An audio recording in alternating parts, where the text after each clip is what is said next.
públicas porque son las finanzas. Pensemos en el gasto público que efectúa el gobierno federal sobre la atención a distintos problemas que supuestamente deberían estar encaminados estos recursos.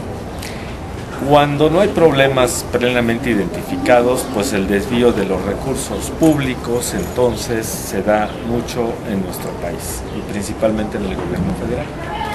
Esta situación es la que lleva a establecer criterios como la transparencia o rendición de cuentas en relación hacia cuánto dinero es el que va a administrar el gobierno federal en un sexenio y en qué lo va a gastar.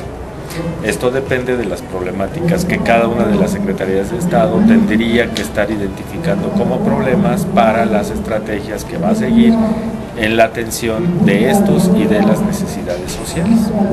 Es claro que no todos los problemas y necesidades son los que la población tiene, por lo tanto la desviación de los recursos públicos es una práctica común en nuestro país y principalmente en este gobierno federal. En materia educativa no se diga, el despilfarro de los recursos es una tónica permanente en el sistema educativo nacional. Yo creo que ahora ya no necesariamente hay un problema de financiamiento educativo, es decir, ahora lo que creo es que hay que eficientar la utilización de esos recursos, ¿no? O sea, finalmente hacia donde sí creo que hay una carencia importante es hacia investigación y desarrollo. Ahí sí, desde el sexenio de Fox hacia acá, no ha habido el impulso que se requiere para fomentar las potencialidades del país en cuanto a investigación, desarrollo de nuevas cuestiones tecnológicas, científicas en todo ese ámbito de acción. Pero me parece que para cuestiones educativas, una gran parte del recurso se va a gasto corriente educativo. Gasto corriente, no olvidemos que es la parte de sueldos, salarios, la parte de subsistencia del sistema, la subsistencia básica del sistema. Entonces, definitivamente, yo creo que para dar un paso importante es que toda la investigación que hay de nuestras cúpulas investigadoras se vuelque realmente al sistema como tal. Entonces, no solo es una cuestión de finanzas públicas y de escasez de recursos, sino que hay que ver también otras herramientas administrativas que nos permitan eficientar el uso de ese recurso y a nivel tan solo de comunicación de todo el sistema. Es una afirmación categórica. ¿Y por qué lo digo? Porque apegándonos a las recomendaciones que se hace desde la UNESCO, que el 8% del Producto Interno Bruto de cada año, de cada gobierno, deben destinarse a la educación y la cultura. Estos gobiernos, sobre todo los últimos 10 años de los gobiernos panistas, que desdeñan y poco interés tienen por la educación y la cultura, se han preocupado por dar mayores recursos a la educación, ¿no? Su preocupación del actual gobierno está en otro ámbito, la supuesta lucha contra el narcotráfico, cuando la principal preocupación del gobierno debe ser la salud y la educación. Con nuestros gobiernos desde los 71 años de gobierno priista y ahora con los 12 años en curso de los gobiernos panistas, es que la política son políticas sexenales, no son políticas de Estado. Hablar de política de gobierno y hablar de política de Estado tiene sus matices, ¿no? Las políticas de gobierno responden exactamente a un periodo del gobierno en turno, y una política de Estado es una política que asiste el gobierno, cualquiera que sea proveniente de cualquier partido político, se tiene que respetar, ¿no? Incluso de afianzar cualquier política.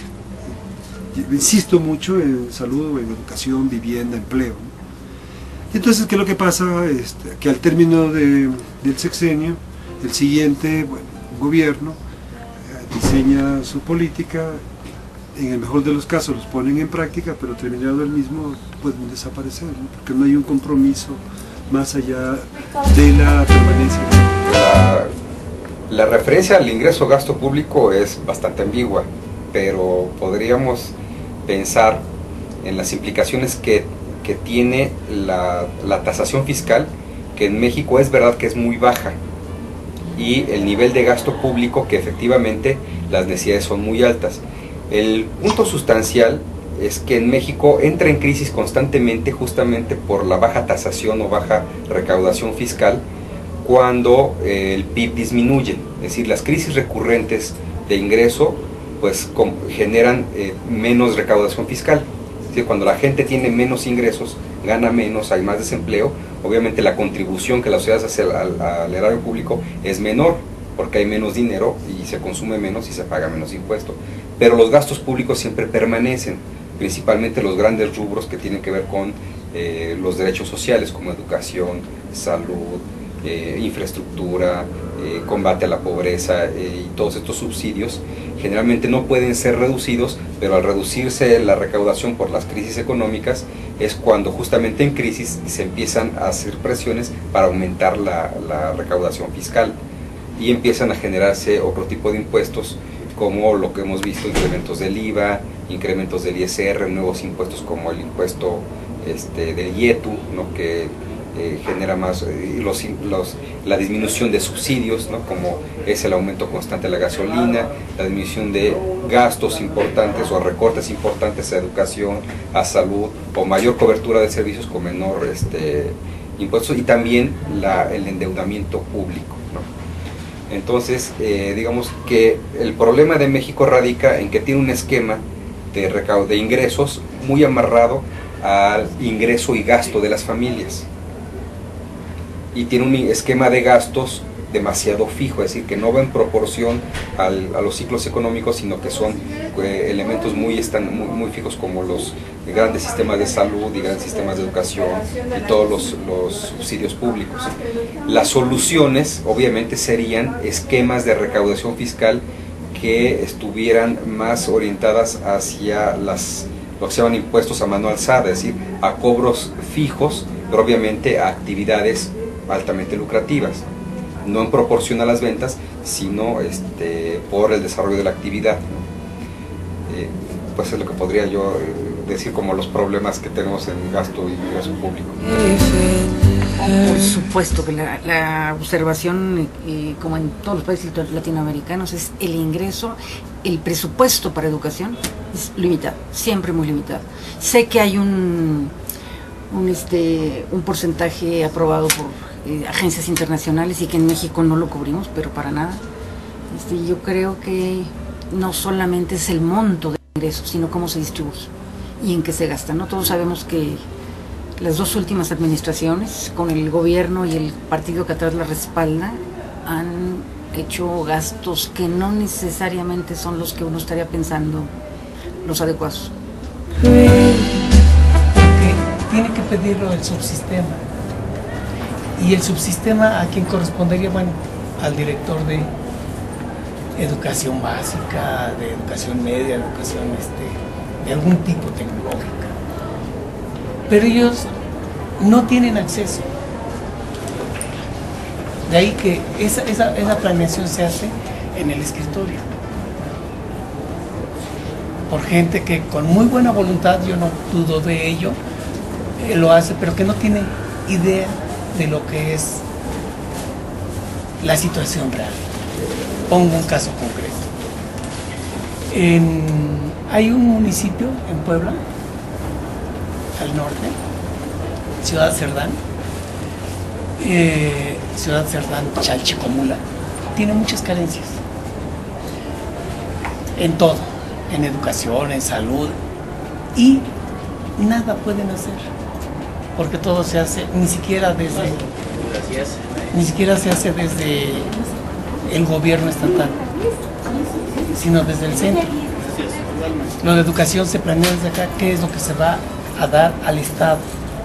Cuando llega este dinero al Estado, pues bueno, ya llega etiquetado. Y usualmente a este municipio no le llega dinero, porque no le han programado nada.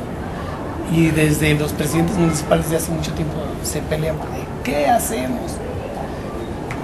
En particular, hace unos 7 meses que llega el nuevo gobernador, casualmente el presidente municipal se pega con él en una gira de trabajo del gobernador.